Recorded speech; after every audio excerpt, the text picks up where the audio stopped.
Hello and welcome to the Suzanne Atwell Show.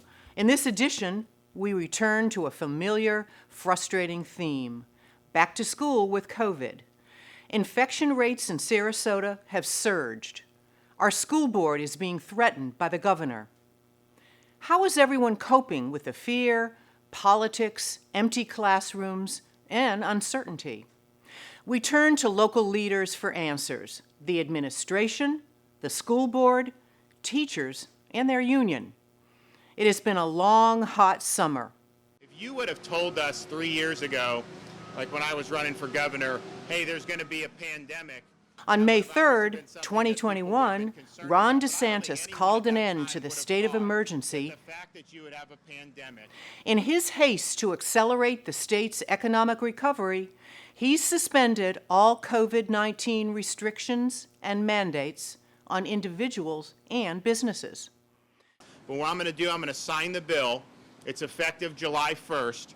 I'll also sign an executive order pursuant to that bill, invalidating all remaining local emergency COVID orders effective on July 1st. Sadly, as we now know, the governor's declaration proved premature. In fact, state infection rates soared in the wake of the order. As the new school year approached, teachers and school boards were shocked when DeSantis doubled down on his far-right policies, announcing a ban on mandatory masks in classrooms. Here in Sarasota, the situation was dire. 1 in 4 persons tested were positive. In public schools, positivity rates were triple-digit. Hey! Get out of here! These are our children! The school board called an emergency meeting on August 20th. Scores of angry, anti-mask parents showed up, shouting and disrupting the meeting. Some had to be removed to restore order. Late that Friday night, the board voted 3-2 to defy the governor's order. According to the school district's website, 3,164 students have tested positive since July 1st. Over 6,500 have been contact traced. 390 staff have tested positive during that same period.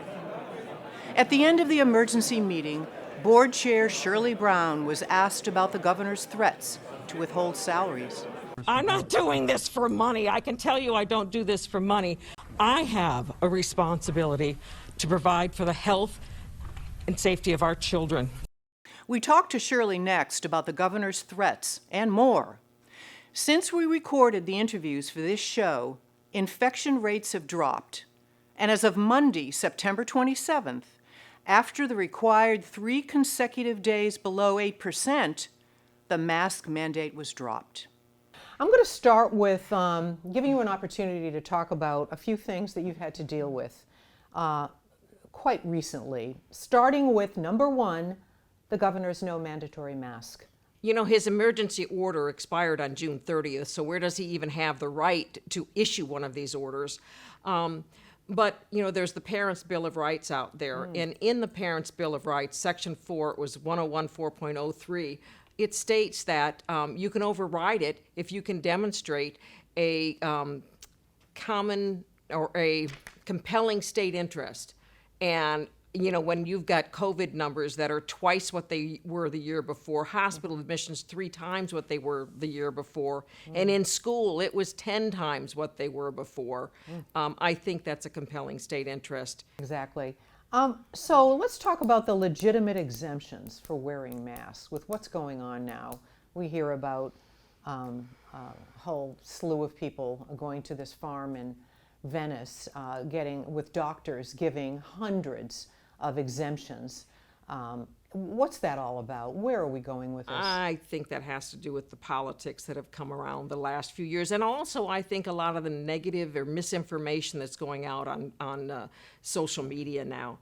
Last year, we had, you know, we didn't have 100%. There were some teachers and there were some students that had exemptions, but not many. We only, like I said, we only had 1,814 cases with students positive last year. And you compare that, we're over 3,000 now after 5 weeks of school. So what's the role of the school board in situations like this when effectively parents are trying to game the system? Well, we set the policy, and the superintendent sets the procedures on how they're going to follow it. We have to try to, I think, tell these people, I mean, why would they need to do this? I don't think we can ever convince them that masks will keep them safe. And so many of these parents who are supporting the mask mandates are afraid that those who aren't supporting the mask mandate also aren't vaccinated and much more likely to get this. So as a follow-up to that, Bridget Ziegler co-founded the Moms for Liberty, a far-right organization that, among many other things, is against this, masks in school. What's going on with that? A lot of these people who are against the COVID vaccine, they quote this doctor who is against all vaccines. And I would hate to see that happening. And these parents say that we are not there to be their parents, or we're not supposed to provide health care. And I'm like, well, what about when Johnny trips on the playground and skins his knee? Are we not supposed to clean that and put a Band-Aid on it? We do things all the time for these children. And I think they've taken this mask thing to the extreme, only because of, I think it's the level of misinformation on social media and this hyper-political world we're living in right now. So we have a really growing problem with lack of order on the school board. The organizations like Ziegler's Moms for Liberty, they're hijacking, they're causing havoc, and they seem to be running the show. So how do we meet that? Well, what we're going to do at our next meeting is we're going to do our business first.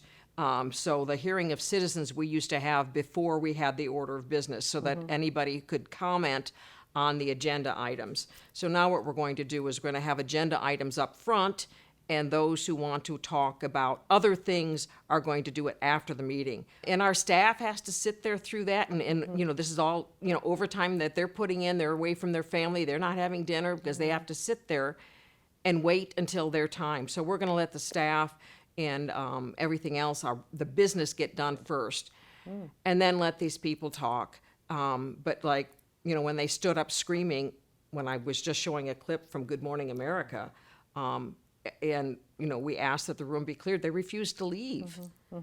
So in the final analysis, what would you say to our teachers, our administrators, our parents, voters, as to what would you like to see happen? I think what we need to do is come together, working together for the success of all, because it's not just whether or not you can wear your mask. We want to have these kids in school because it affects the parents of these kids, it affects the teachers. These kids need to learn, and we need to have them in the schools to learn. That's right, Shirley. If we could just get back to learning, sounds so simple. But it is anything but simple. The operational challenges are constantly changing. Buses, classrooms, lunch programs, communications, add nurses, COVID testing, and quarantines, and it's a daunting task. The person responsible for this is Chief Operations Officer Jody Dumas. Last time we spoke on this show, it was the end of the school year. Things look quite positive, as a matter of fact. Now we go into the first few weeks of school. It seems like there's a 180-degree shift. So we, as a school district, really tried to focus on getting up and running this school year with back to normal. That was kind of our thing. Let's get back to normal as much as we possibly can. With just a stressful year last year with kids and staff and concurrent learning, it was a difficult year, I think, for every school district in the United States. So we were 100% focused on trying to do as much of that as we could in terms of opening as a regular school year. Obviously, that didn't happen. We started to see a lot of community spread really right before the start of school. And then we knew about a week or two before that we were going to have to make some adjustments going into the start of school. That wasn't going to be business as usual. We're going to be dealing with COVID again, and really COVID in a different way than we did in the past. And so last year we had a few positives in our schools throughout the year, and we had a lot of contacts of those positives. So when you looked at the majority of what was going on in our school district, a few positives every day, maybe 10 to 12 positives a day, and then a lot of quarantines coming out of the schools because they were in close contact with those positives. Really this year that has shifted, and so what we're seeing is a lot of positives in the schools and kind of less contacts. Really started a few days before school started, right? We had parents starting to call in right before the first day of school and say, my child tested positive, my child's positive. And so our numbers right off the bat started off big. And so we've got, over the course of this year, we've got over 5,000 students and staff who have been either positive or quarantined, and a large number of them have been positive. So our numbers have really switched last year from the majority being quarantined and fewer positives. Now we've got a lot of positives every day coming in and fewer quarantines. And then what we're seeing with a lot of our schools is, transmission between students. So last year we would have a positive in a classroom who would go out and we'd maybe quarantine 5 or 6 kids with that positive, and they'd go through their quarantine period and come back, no big deal. What we're seeing this year in some of our classrooms is, the positive gets identified, we have the quarantines, and then the quarantines will start to get sick. And so that's been certainly a change for us this year. There have been days when we've come back from a weekend and we've had 300 positives to deal with on a Monday morning. Ballpark figure, what percent of kids are not showing up masked, and what are the administrators, faculty, whomever doing about it? It's a very small percentage. I think last week in the district, in terms of mask exemptions, we had about 1,600 mask exemptions that had come in. Let's go back to medical exemption. What determines what a medical doctor, the issue with a chiropractor, how are they working all that out? So last year, we also had a medical exemption in place during COVID last year, but we had so few people take advantage of that. And when we rolled into this year, what we did is based on the board policy, rolled out our form from last year, used the same form, and that really allowed a broad definition of who a medical professional was that could go ahead and write a mask exemption. And just a few days into that rollout, we realized that we had made a mistake, not really taking the time to vet that form that we put out there. And so that's what we did as a team, is go back and revisit that. I know that was kind of a sore subject for many parents, but we really thought that what we had happening this year really wasn't meeting the intent of the policy that the board had put out there. And so from a staff perspective, we really needed to revisit that form and that definition, and we did that. Important question. When will it be considered safe to revise the mandate? So by our current board policy, that's one of the things they changed this year. Our board took a look at how do we make sure parents understand that this is an ongoing thing that's going to happen forever? Because I think that was a lot of the discomfort with the policy. When's it going to end? Because it's going to be here forever. What's the percentage look like? And so they adopted an average daily rate of 3 days or more under 8% of community spread, that the policy would then be not used in terms of everybody could remove their mask. And so we're watching that daily spread pretty closely with the Department of Health. And they send us the numbers for community spread, but they send us the 14-day, the 7-day, and they send us the daily number. And so we've got that posted on our website so that everybody can take a look at it. But when that daily rate dips below that 8% for more than 3 days, that's when that mask policy will become invalid, and then so we'll stop wearing masks. All right. Yeah, talk about what is the COVID-related medical leave? This year it's a little different. The board, in terms of what they wanted to do in terms of setting strategic mission for the district regarding COVID, is they really wanted to encourage employee vaccinations. Because at the end of the day, for us, it's all about keeping great teachers in front of kids and keeping kids in school. And so listening to, the health department and the medical professionals, our best way of doing that is making sure as many people are vaccinated as possibly can be. And so our policy this year really encourages that. So in partnership with SCTA, we are offering 10 COVID days to employees as long as they're fully vaccinated. So what's the most effective operational goal that you have, operational policies and goals for limiting or stopping the spread? We try to layer everything in place and do what makes sense. So from making sure hand washing is going on a daily basis as much as possible. So again, our mask policy, vaccinations for our community members, our staff, and the students who can get vaccinations, I think makes sense. Social distancing wherever possible. So to me, it's kind of that array of our protocol that we have in place that will make an impact. You have to give Jody and the administration credit. That layered approach appears to be working. At least the infection rates have dropped. But the pandemic has also prompted mob-like parents' movements that present a clear and present danger to the education and safety of students. To talk more about this part of the story, we turn to an articulate and outspoken member of the school board, Mr. Tom Edwards. When I arrived at the board last November, the mask mandate for last term was already in place. And so all of those levels of mitigation seemed to be effective and worked. We had not a lot of positivity in our school system.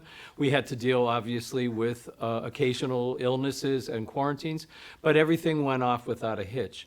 And then when we passed the optional mandate back in, I believe it was May, I think our positivity rate was down around 2%. Everyone was taking vaccines. Life looked really good at that time.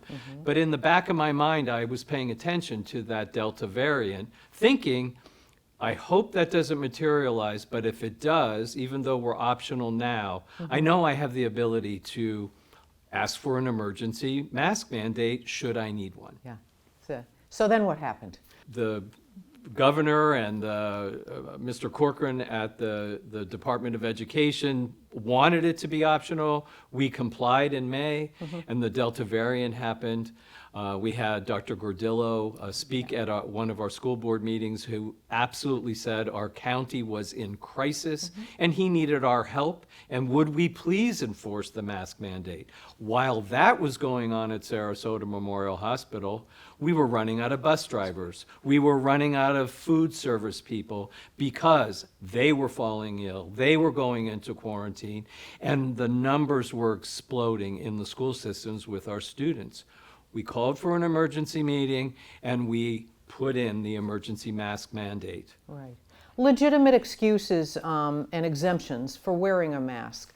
Talk about that. Current policy requires a medical doctor, not a chiropractor, not a veterinarian, not a pharmacist. So what's going on with that right now? They just had this almost a rally down in a farm in Venice where hundreds of people came. What happened with that? Can't you imagine what would happen to our achievement gap if all parents put in that kind of effort to avoid wearing a mask, if they put it into a reading program, if they put it into helping their child learn more effectively within the school system? Aside from that, they looked for every which way possible to not have their child wear a mask. And what really is frustrating to me is that we introduced an amendment to the mask policy that if we have 3 running days of 8% positivity rate here in Sarasota County, the policy automatically reverts back to optional. So you don't need an opt-out, you don't need a medical form, you just need for a few weeks to wear a mask and perhaps get vaccinated so that our positivity rate drops down. This sounds more like politics than medicine, right? Well, to be honest with you, we have a fellow board member who is a co-founder of a political activist group called Moms for Liberty. Although she's no longer officially connected to that group is invited by her mere presence to come in and rally the school board members. And honestly, I don't believe that the school board room is designed for political rallies. It's designed for the business of the school district. I would much rather be talking about the achievement gap, the strategic plan, our curriculum, mental health issues. There's so much we could be doing at our school system instead of sucking up all the oxygen to have a political rally. Sounds like they're trying to game the system here, which flies in the face of what you just said. Exactly. I mean, from the opt-out, going through a chiropractor, to coming in and rallying the CRT training that we'd never taught, to the mask mandate. And when the mask mandate is purely temporary, I just mentioned to you that 8% for 3 days running, the last few days we're in the mid-9s. So it's just around the corner. And all of this effort, all of these political rallies, General Flynn, armed guards with automatic rifles, doesn't that seem rather extreme? Let's follow up on that. Fellow board member Bridget Ziegler, who co-founded Moms for Liberty, which is a far-right organization opposed to, among many other things, masks in schools. I just saw an interview that Mrs. Ziegler did last night where she talks about her previous affiliation with Moms for Liberty, and went further to say that she co-founded a conservative school board member group. That is all politics. She also went further to say that she would like the school board races to become partisan. And I don't see children in classrooms with little R's and little D's. As you know, we have a growing problem with civility during our board meetings. So folks in organizations like the Moms for Liberty, they're hijacking, they're co-opting these meetings. And for what purpose? Agreed.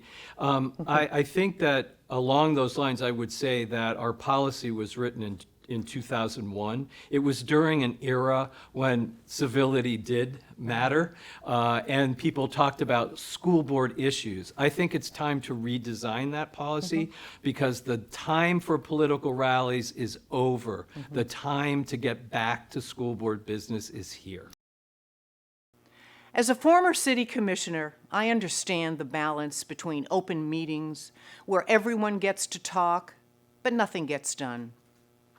There is no question the public has a right to be heard during public meetings, but they do not have a right to defame and derail elected officials from the administration of their duties.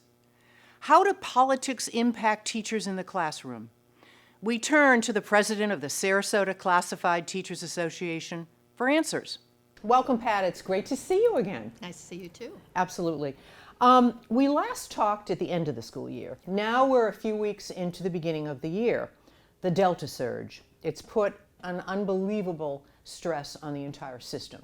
What I'm basically hearing now is kids come to school 2 days, they're out for 5 or 10 because they're quarantined, and I never have a full class. I'm constantly reviewing and having to remediate and start all over again, and I can't get my progress monitoring testing done, and they're very frustrated. Now, they are concerned with their health. The majority of them, I believe, want kids masked up or desk shields or something to protect everybody.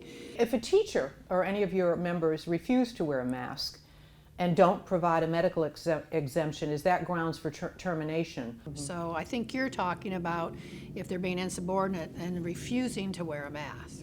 I haven't heard any of that in Sarasota County, any of Okay. it, not one time. Okay, so that has not been, none That of this has been put into play. That has not occurred. Okay. I want to talk about our bus drivers. All over the country, I tend to read a lot of stories about the situation with bus drivers because of all this. We have a significant shortage. Is that correct? And how much is it vaccination and mask related? We had a significant shortage before COVID ever hit. And so they did raise the pay quite a bit for them, maybe 2 years ago. I can't remember when it was. And so that didn't help the way we thought it would. I believe, and not to say that COVID didn't make a difference, because a lot of them are retirees from other jobs, and they're elderly or they're older and they don't want to get sick. So some of that did make a difference.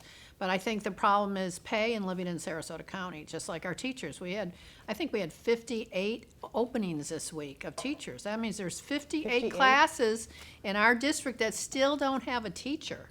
I believe the current collective bargaining agreement expires in June of next year. So that would beg the question, how much has the pandemic affected your back and forth conversations as you move along? Well, we had to talk about things like COVID days and that sort of thing, so that Those did are the make a conversations difference. you had. Now I'm having a trouble. All right, so here's an example.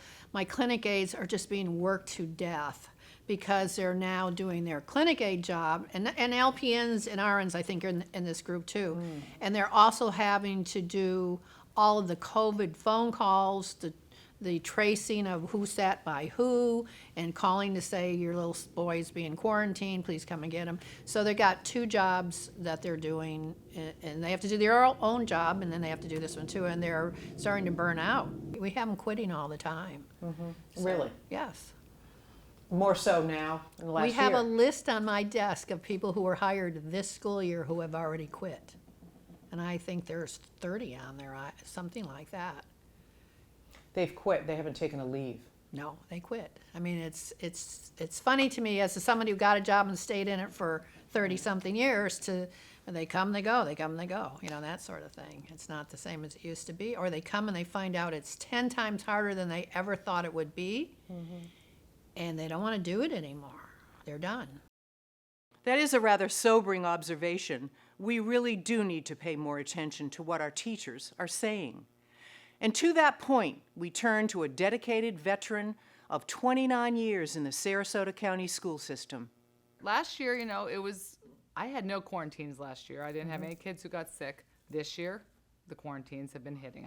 Like I said, I haven't had a full class in over 10 days now, and then before that it was 2.5 weeks. I didn't have a full class because of quarantines, because of kids being sick, because of family being sick, so the kids can't come to school.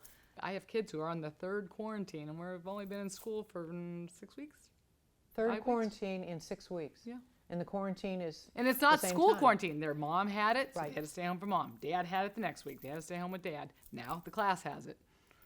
So yeah, we've had, my class out, I have 3 kids here. We've had entire 5th grade classes, entire 1st grade classes. And that 1st grade class was the 1st week of school, maybe the 2nd week. The whole class had to go. So it's emotionally draining. Governor DeSantis ordered schools not to mandate masks. Sarasota County's not following that. So what do you think about that? I think Sarasota did the right thing. Sarasota's always, I've been here 29 years, they've always bucked the system. Over the years, we've bucked the system on when we had whatever that pay was, you got paid based on your, they came up with their own plan. Right. Everybody still didn't get, you didn't lose pay because your kids, because I would not get paid much if it was based on my kids' progress. But so Sarasota's always been one. So it was good to see they put what they felt was their needs of the kids over what the governor was as a blanket putting out that you couldn't do. Exactly, and we keep going back and forth because it's becoming The courts are, it's a lawyers. political game. The lawyers are in yeah. it. Education's not education, it's politics. So how do you see it as a political game? I see it from the governor down, telling us what we can do, what we can't do, what we're going to teach, what we're not going to teach, whether it's right or wrong. That's right. I see it with our own school board. These are nonpartisan people, but come on. You can pick out what party people are based on the way they vote. Of course. And, it's a political game. But we've had, and this is morphed into, anybody can sign an exemption now. Look what's happened with that almost rally down at the farm in Venice. What are your thoughts on that? What just happened there? That's just people looking to buck the system, in my opinion. They don't, they're looking to fight something because there's this animosity now with the school board. They've been fighting with all the different topics that they fight about. So now there's the mask, and I hope their kid doesn't get sick. What message are we sending to our kids that way? That is an easy way to get out of things. Everybody else can follow the rules, but you don't, honey. You don't have to follow those rules. You don't have to do what everybody else does to try to protect other people. We all teach the kids. The mask is to protect other people, not you. Do you see the end to this when you kind of look at your I sort of students? and hope you this think, year would be the end. I taught summer school this summer, and on July 1st, the mask mandate went up. Right. Boy, we whipped those masks off, and the kids were in school without masks, and we're like, yes. And then all of a sudden August hit, and all of a sudden, the numbers were going up, and we were all of a sudden going, oh no, we're falling back into it even worse than we were last year. So it's, we thought this year we thought we'd be done, and it's not. For the kids, it's worse. You have to go back to some sort of normal. That's right. And we wear the masks, or we have the shields, but teaching's, I'd never encourage my daughter to go into it. She's 22, went to college, and I didn't have to. I used to say to her, it's not something I wouldn't encourage you to do it, but she was with me. She was at school with me the whole time she was, in elementary school. She never wanted to be a teacher. She goes, you're a pawn in somebody else's game. Do you find that you get, with what you have to do to be flexible, do you meet with other teachers, other peers, that are going through some of these things and have that support system? I think the teachers have pulled together so well. Oh. You know, we really have. We sitting down there sometimes at lunch or and just walking through the hallway, and it's like everybody's exhausted every day. It's like, you know, you used to get to Friday and be tired. Okay, by Monday afternoon we're exhausted, and it's, to me, it's even worse this year than it's been. By Thursday, I'm like, oh my gosh, how much longer can we, you know, just keep doing this over and over again? Thank you, Erica, for your honesty and your dedication to the care and education of our children. COVID has left a permanent imprint on the education and values of young people in school today. Missed classes, remote learning, adults fighting over masks, teacher burnout. The long-term impact remains to be seen.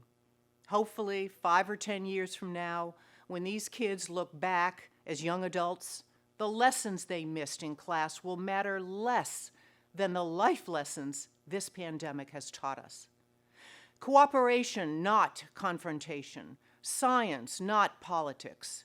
And the greater good of society, not self-centered egoism.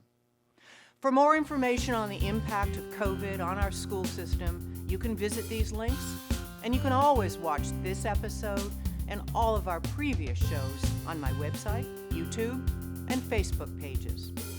Well, that wraps up another one. Hope you have learned something and enjoyed the show. Until next time, I'm Suzanne Atwell, and we'll see you around town.